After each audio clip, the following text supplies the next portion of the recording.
ass. You just So- look at the back feet. This is what you do. Did you get the list of what we were gonna talk about? Yeah, I got it. What's up? You looked at it? Yeah, I looked at it. You can ask me whatever you want to ask. We can talk about whatever. I'm an open book. Well, Like reading right. Oh, kind of what I wanted to start with was the like your background, what happened, and like the wrong thing. But what like just a little background on your story. hold on. Let me put this phone up here, man. Cause I'm kind of in the middle of. You know what? What is this thing? Okay. All right. Hold on. Can you see me good? Yeah. All right. Now what you say? What we gonna start with is like a background of like your story, what you went through, and from like when you got arrested, What I went through? how you felt, and all that stuff. Pretty much all the things that that you talked about with the interview with your guy at the time. Right. With a random Ryan. So how far do you want me to go back? Do you want me to go back to when I initially caught the case in 97 or when I got revoked in 2004? Do the initial. Only because I think that's a lot more poignant than I definitely agree with you. I also agree. Well, I mean, it ain't gotta be like a long, give me like I'm gonna just give you the facts. I'm gonna just give you the facts and exactly what happened. All right. Well, I wound up committing the armed robbery and attempted homicide, which they reduced the charges for the attempted homicide to reckless endangerment and safety by arm. Right? Yeah. And I was 15, was in the 9th grade, going to Marshall High School at the time. And I got waived into the adult system. And I was facing 60 years for both charges. Because what they did was they bifurcated my sentence and made it seem as if it was two different crimes and it was just one. You know what I'm saying? Yeah. And so I got 20 years for the armed robbery and I got 5 years for which they reduced from, like I said, they reduced it from attempted homicide to reckless endangerment safety. So I got 20 years for the armed robbery and I got 5 years for the reckless endangerment safety. And I got waived into the adult system. I went from DT, which is the Juvenile Justice Center, to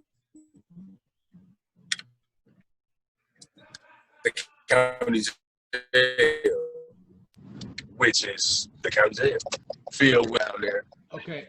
And time out. that was it. So I'm clear now? Yeah, you good. All right. So I got waived to the adult system and I went from the Juvenile Justice Center to the county jail, essentially. And I was the only 15-year-old kid down there. And I think the other person that was close to my age was 19, I want to say. 18, 19, somewhere around there. But he was still over 18. So, so I'm down there for a few months and going back and forth to court. And each court hearing was essentially for an adult. So I go to court and they talking to me as if I understand all of this legal jargon and this terminology. And I definitely didn't. So I wound up. The ironic thing was, most adults don't. Right, exactly. Most adults don't understand the jargon and terminology. Yeah. And the irony of it was they sent me to the county jail and told me that I was an adult legally. And so which meant that I was going to be tried, charged, and sentenced as an adult. But they sent me from the county jail to Ethan Allen, which is a boys' home for juvenile. A juvenile facility. Right. Saying that I was too young to go to Dodge, which is the adult. It's intake. Yeah. So, but you're old enough to get sentenced. But I'm old enough to get away to the adult system to go to the county jail. But I'm not old enough to go to the same place that these adults are going to be sent to as an intake facility. So they're going to send me to a juvenile facility. So essentially that means that legally I can be tried as an adult had I had any physical altercation in Ethan Allen. Yeah. Because I was already tried as an adult in the county jail. So it was just like, it's catch-22 after catch-22. And the whole situation was just convoluted, huh? The irony is you couldn't get a house, you couldn't go buy cigarettes, you couldn't do none of this shit or vote. Right. I couldn't buy cigarettes. I couldn't have porn. I couldn't do anything that the adults could do because I was 15. But I could be there with all of the adults. Right. You know what I'm saying? It's just, that shit is crazy, man. That's the conflicting messages that are like it's the most conflicting message. I was like, what do you mean I can't have porn? But like the thing is, like, it's like it's supposed to make sense to you. Like you're telling me this, and it's like, how does this totally 100% make sense to you? How? Yeah. It don't make sense. And I'm 15. Right. And I always knew how I felt. It just didn't feel right. Yeah. And I'm like, how is this even a thing? Like how am I even enduring this? And nobody is saying anything about me going through this shit. I'm like, really? And nobody is saying anything about, well, none of this is making sense. Not even really legally. It's just legal. But then again, so was slavery. So, and that shit wasn't right. So what's legal is not always right, but it happened. I'm just like, really? What I stayed in 1997. Okay. So I stayed in Ethan Allen. Later on, we'll get back to why that's important. Like in another video, we'll get back to why that's important. Right. So go ahead. So I stayed in Ethan Allen from July 21st, 1997 until May 11th, 98. And what they did was they housed me in Ethan Allen until Racine Youthful Correctional Facility opened up, which is RIAC. It started in Racine. It was kind of, so I went to on the day it opened, on May 11th, 98. Me and about 5 other people from Ethan Allen, who had all been waived to the adult system. So I wasn't the only one. Yeah. I was one of many. I think I'm one of the few people who kept their mental wherewithal, who kept their wits about themselves versus just, being sedated on psychotropic medication. But so I went to Riot on May 11th, 98, and it was 6 of us, me and 5 other guys from Ethan Allen, like I say. And we all were the first people to be housed in Riot. I was just like, huh?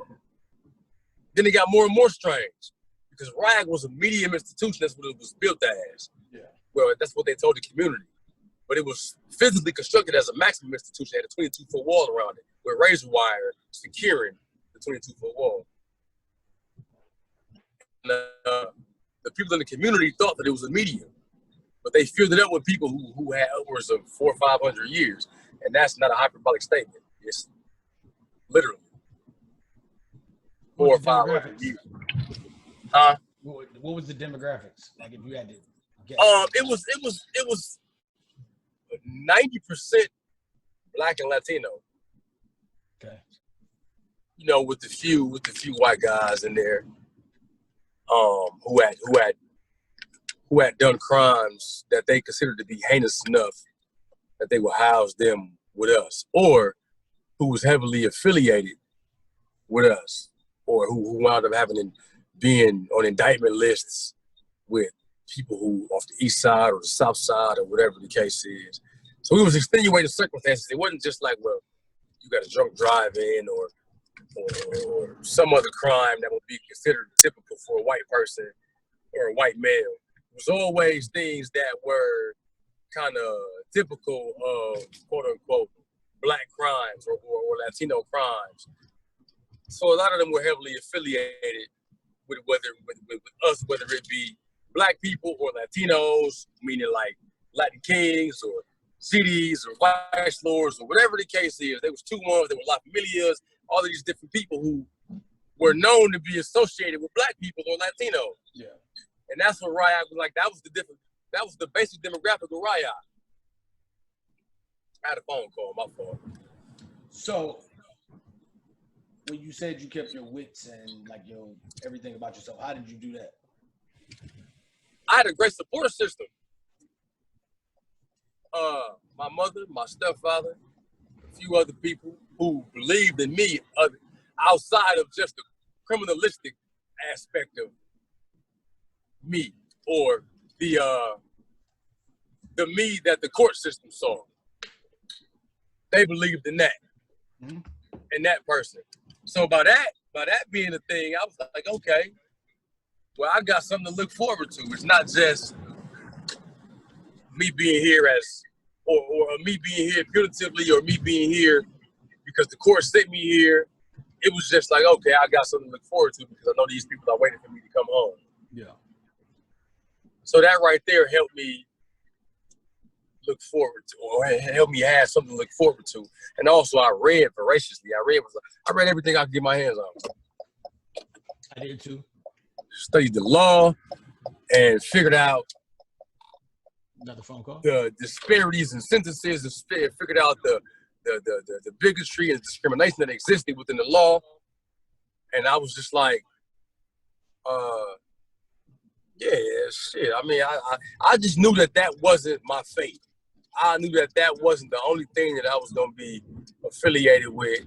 And I knew that I didn't want that to be the only thing tied to my name and tied to my legacy. That was just a thing that happened to me. It was a thing I had to go through to get to the me that I am now. All right.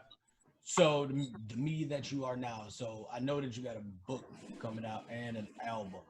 Well, album right. Came out, didn't it? Yeah, it came out. It came out in 2018. The Facts of Life. It came out. It's on SoundCloud right now. It was a mixtape. It came out 2018, October 6th, the day after my birthday. Had a party and everything, which you should have been at, but whatever. I'm dealing with my shit. How I deal with it. I understand. I need to do that. And no, what we doing with the book? You mean what the contents of it are? Yeah, and when is it supposed to? It comes out in August. August. Yeah. And it's called Courage Under Fire. Cliche. Right? I like it. It's called Courage Under Fire. And again, the concept of cliche, but you know. Yeah, well, it's cliche, but it's necessary. No, I get it. I get it. I'm gonna talk shit about everything. Of course. Mine called guidance. So. Yeah. Okay, Drake and Chris Brown. But I'm finding that courage that you're supposed to have, that is supposed to exist in the fire to make it through that fire. Good. I'll be back. To make it through that fire. So, and it's also one of my favorite movies. Okay. But so it's my story, right? Yeah. And it's also a few pointers on how to get through whatever it is that you need to get through. If you need some inspiration, if you need something to aspire to. Because I'm gonna tell you something. Like everything I went through, it was typical of the environment. Yeah. People came home all the time, and when they came home, it wasn't from school. Yeah. Right? So when they came home, it was from prison, 90% of the time. But a lot of them didn't do much after they came home. So I made it a point to do something after I came home. I made it a point to do what I said I was going to do after I came home. And So the objective of the book is to inspire and to let people know that, or to not let those walls stop you. They can only prevent you physically for a certain amount of time. But when you come home, they're gone. So my job is to say, hey, remove them mentally. They was there physically for a certain period of time. So now it's on you to remove those walls mentally and that fence mentally. Yeah. Because a lot of times people say, I'm not this, I'm not that because of those walls. And that's the only thing that's stopping them. But then that's a great excuse. Once it's no longer an excuse or a pretext, then what you gonna do? You know what I'm saying? Nothing, wallow and expect everybody else to fucking feel sorry for you. Right, exactly. So my job is to try and prevent people from feeling sorry for themselves and let them know that no matter what you do or what you say, you still can be what you always wanted to be. You just have to put the effort and the work in. And they can't tell you, just people like to say, well, you can't do this, you can't do that, because they believe that they can't do it. Yeah. Well, don't superimpose your self-belief or your lack of self-belief onto me because you haven't done what you want to do with your life. Let me do what I'm going to do with my life. Why discourage it? Like, I don't get why people are... Right. Like, don't discourage. What you should do is encourage. I tell people, like, I'm writing the book and they, like, are baffled by it. It's like, how are you baffled by that? Or how do you not think that I have enough material to write a book? Right. Or that, exactly. I mean, who, like, why are you... I don't get why people limit other people, especially when they know. Like, so everybody else has the ability to write a book, but I don't. Because it's easier to tell somebody what what they can't do versus encouraging them what they can do. And also, anytime you encourage what somebody else can do, it causes unconscious or subconscious reflection of yourself. So people are ready to look at that reflection. Yeah. Especially if they haven't done with their lives what they wanted to do, but was probably afraid to do or were hesitant of doing. So it's like, it's that type of thing. I look at everybody. I look at people who aren't doing great things and aren't doing monumental things as inspiration for what not to do. Exactly. I had to take that into account when I was younger all the time, and that's why a lot of my family hated me. Yeah, so I don't care what you're doing. If it's good or if it's bad, the good inspire me to do good. The bad inspire me to do better. Yes. That's it. So I don't care what people be talking about. I can't do this. Yeah, all right, watch. I'm going to try it. Because it's easier. I can live with trying and failing, but I can't live with this. Just failure to launch. I can't do that. Like, I have to at least try. You fail, figure out why I failed, and then go after it again. I can't live with what if. Yeah, no, that don't. We talked about this. Hold on, 1 second. But hey, look. What? When your next album coming out? And are you working on it? Would have been next month, but the quarantine happened, the studios got shut down, and so it pushed it. So I'm looking at probably September. All right. Did you do the Rap Picasso? No, not yet. I ain't recorded it yet. You have to listen to Designer by Boss. I did. You told me that. I like him a lot, man. Like he's a real artist. Him, Wale, and J. Cole is like, oh my God, y'all motherfuckers are like legit in my mind too. Like, it's a collective energy. I love it. Mm-hmm. But yeah. So I'll probably be doing this again to come up with different topics because you got a lot of insightful information. But this would be like episode number 2 because I already had the one on right. And somehow now my website just won't work. Like, I can't get to it. It won't load. Right. I don't get why it's not working. So I got to figure that out. Well, you can always, all you got to do is just figure out when I'm free, man. And I'm always up for it. You know that.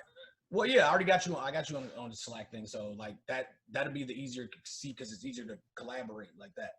And I always, I really want to do some of these web series and some of the and have an audience. We got to get an audience, bro. Absolutely. So this is definitely my attempt to garner that, and I got other shit going on. The book is almost done, and right, time to take off. Absolutely. Well, just let me know. Listen, man, I wish you 100%. And I'm always game for whatever I can do to support and kind of encourage anybody, not just you, but just people in general. In general. And it's so good timing, all of the shit that I got on my website, because it's all about protecting your rights. Like that's what it's about. Like people just give up so much of their rights and they don't even get it. Yeah. Even small things, like even before, like I came back, I was late at 8:00 because we got pulled over because my tents, bro. How was that a public nuisance? Exactly. Like, come on now. My tents. So you profiling me, period. That's absolutely what it is. Like they were nice, and I wasn't even worried, but like that's why you. But still, though, like the unnecessary hassle for what? You looking for crime, and that's not your job. To protect is your job. Right. Protect and serve. Your job is not to look for crime. So criminology has to fucking evolve out of that, or it's never going to go. Right. Like it's going to continue to be the same thing. But that'll be for another topic. I actually also wrote down the importance, because we got to circle back to that, of 1997. Okay. Remember? Right. And I really want people to read the Lil B story. Yeah. Yeah, so I'm gonna end up having like slides and things for like people to actually go look at these books, because this is what's actually going on. Exactly. You don't get that. The message is being muddled. We link now. So just let me know when and where, and I'm on. All right, it'll still be the same way, just on Slack. I'll schedule it, and I'll have to like come up with a discussion thing in the same way I did. I'll like hear the topics that we're gonna do. Okay. What sort of to have like a concise thing, so we ain't all over the place, because you know how we get. Okay, bet. All right. Appreciate it. All right, bro. Man, respect to you, man. You take it easy. You too. All right, bro.